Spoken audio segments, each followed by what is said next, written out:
사랑하는 교우 여러분, 참으로 어려운 시기를 보내는 가운데 이제 주님의 말씀을 그리워하고 그 말씀으로 인해 가슴에 따뜻한 온기를 채우고자 하는 교우분들과 또 삶의 목마른 샘을 채우기를 바라는 모든 분들을 위해서 다시 채널을 열려고 합니다.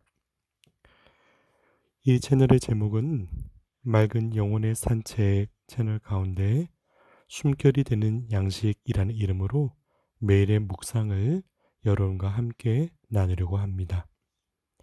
이 온라인의 시간을 통해서 말씀이 사랑이 되고 나를 향한 주님의 애틋한 마음이 온전히 감싸주시는 시간이 되기를 청하는 마음 담아서 여러분들께 올려드립니다. 매일 오전이나 오후쯤 올려드린 말씀 한 자락이 다시금 주님께로 한 걸음 다가설 수 있는 귀한 축복의 여정이 될 수 있기를 바라고요. 사랑하는 이들에게 또 이 말씀을 서로에게 전해주시는 것도 따뜻한 위로가 될 수 있지 않을까, 이런 바람도 기도와 함께 얹어보네요. 오늘 올려드리는 날은 제가 있는 곳 시각으로 2020년 6월 27일 연중 제12주간 토요일입니다. 오늘 제1독서를 마음에 새기면서 이 독서의 내용이 담겨있는 우리 성경의 제목도 애가이지요. 슬픈 노래. 어쩌면 우리가 지금 겪어가는 이 세대의 여러 모습들을 이처럼 슬픈 노래의 구절에 담아 울려 퍼지게 하는 현실이 되었구나 하는 마음이 들어서 참으로 애틋하고 또 안쓰러운 마음도 함께 가질 수밖에 없지요. 오늘 이 세대를 살아가면서 참으로 많은 삶의 가치를 묻게 되는 때이구나 하는 것을 아마 공감하리라 믿습니다. 질병 앞에서의 무력함도 그렇고 안전을 위한 거리두기로 인해서 마치 소외감이 짙어지는 데서 오는 무기력함도 있고, 때로는 단절된 상황에서 언제쯤 이 상황이 개선될까 하는 것에 대한 절망 혹은 또 실망으로 인해서 저마다의 우울감을 간직하는 교우분들도 많으실 거예요.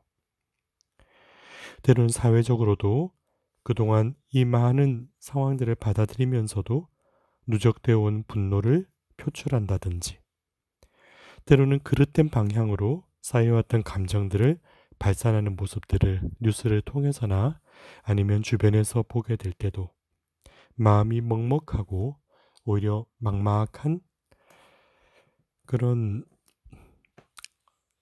여러 복잡한 심정들이 이렇게 찾아오기도 하죠. 때로는 플로이드 사건으로 비롯된 인종차별에 대한 곳곳에서 일어나는 시위나 또 그로 인해서 안타깝게도 회복되지 못하는 여러 가지 모습들에 대한 감정도 교차하는 때고요. 심지어는 분별을 잃어버린 듯 지도자가 계속되는 폭주와 정제되지 못한 말로 인해서 얻는 상처나 또 세상이 어떤 방향으로 흘러가야 될까 하는 것에 대한 염려도 또 마음속에 휘감는 참으로 어려운 때를 우리는 함께 겪어갑니다.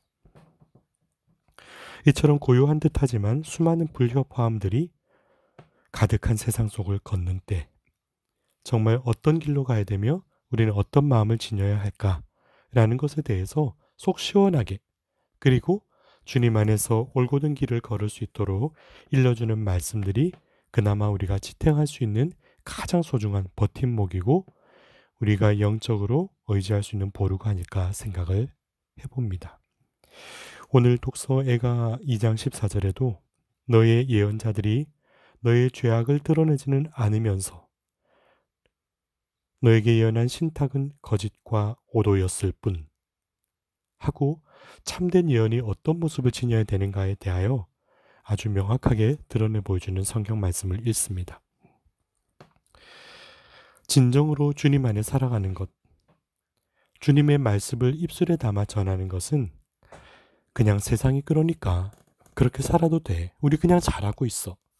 하고 헛된 포장으로 덮는 것이 아니라 우리는 과연 이 세대를 이렇게 겪어가면서 나는 어떤 모습을 지니고 있는가를 확인하는 때이기도 하고, 또한 분명한 것은 나는 이런 어려운 시기를 함께 걸어가면서 서로가 서로에게로 또 나 자신의 깊은 내면으로 회개할 수 있는 때를 허락받았다는 것도 분명하게 새기는 것이죠.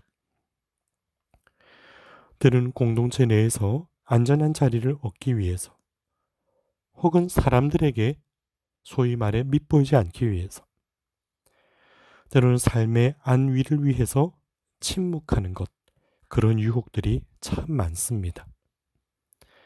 우리 참 묘한 말인데 이런 말 많이 하잖아요. 가만히 있으면 중간이라도 해. 그리고 진정으로 공동체가 나아가야 할 변화의 방향을 일깨우면 왜 그렇게 불편하게 살아? 심지어는 너의 말이 참 버거워. 이런 비판이나 때로는 소외를 직면하게 될 때도 분명히 있어요.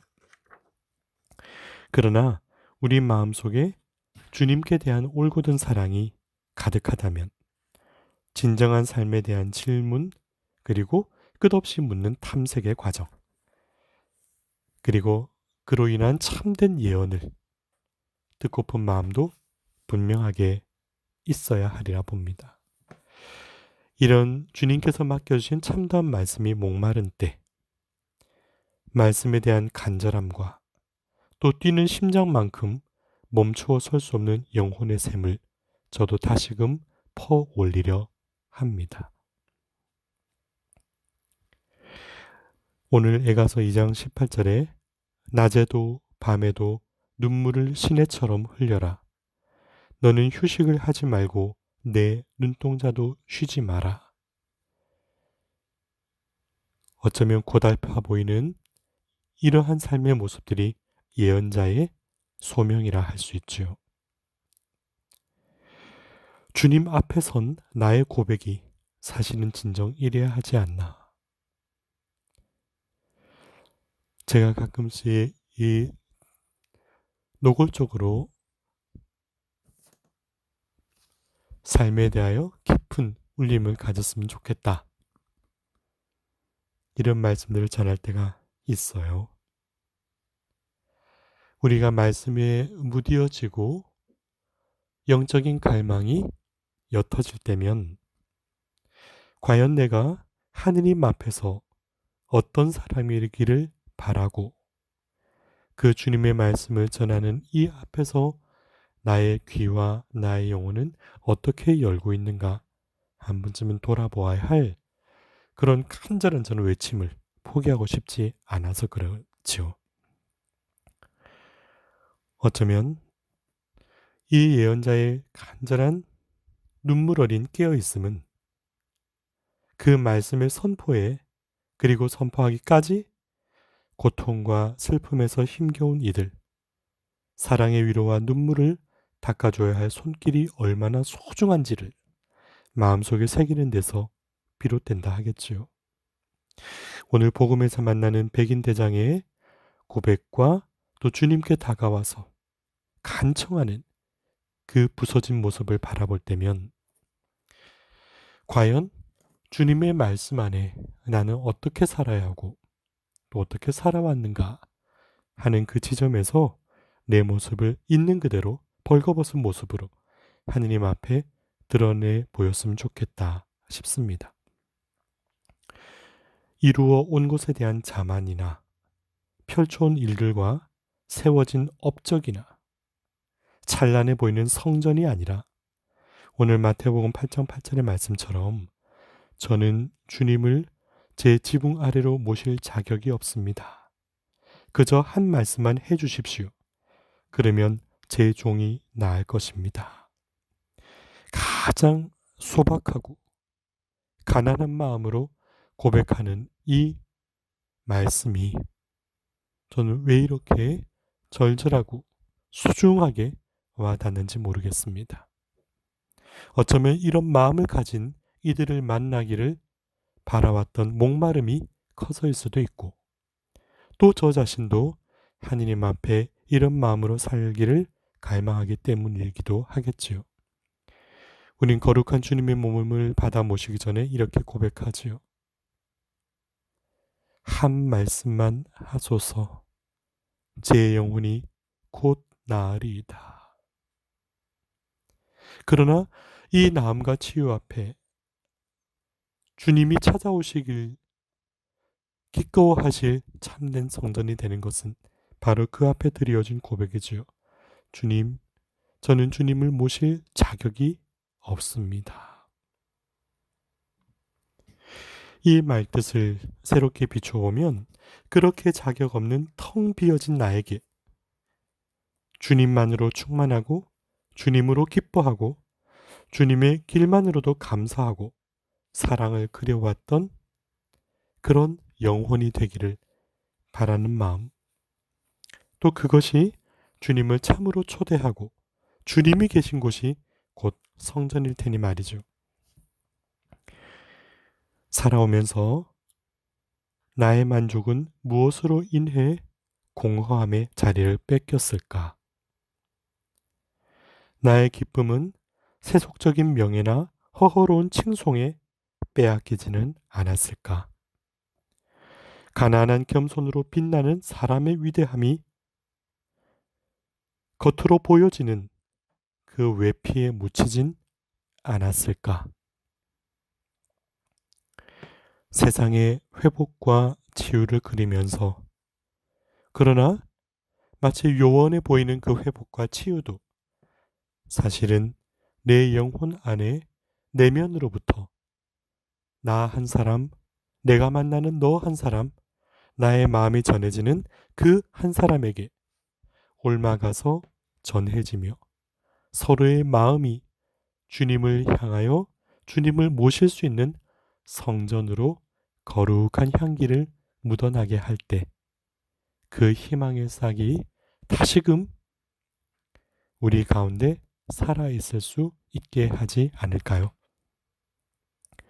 내딛는 하루하루의 발걸음이 나로 하여금, 너로 하여금 그렇게 영혼을 적셔주는 초대요 편지가 될 수 있기를, 서로의 마음을 참으로 주님께서 바라시는 기쁨과 구원의 길로 이끌어줄 수 있는 가난하고 겸손한 복된 예언자의 살아있는 말씀으로 비추어 줄 수 있기를, 그런 기도를 오늘 가슴에 가득 담아 숨결이 되는 양식에 새로운 문을 이렇게 열어 드립니다.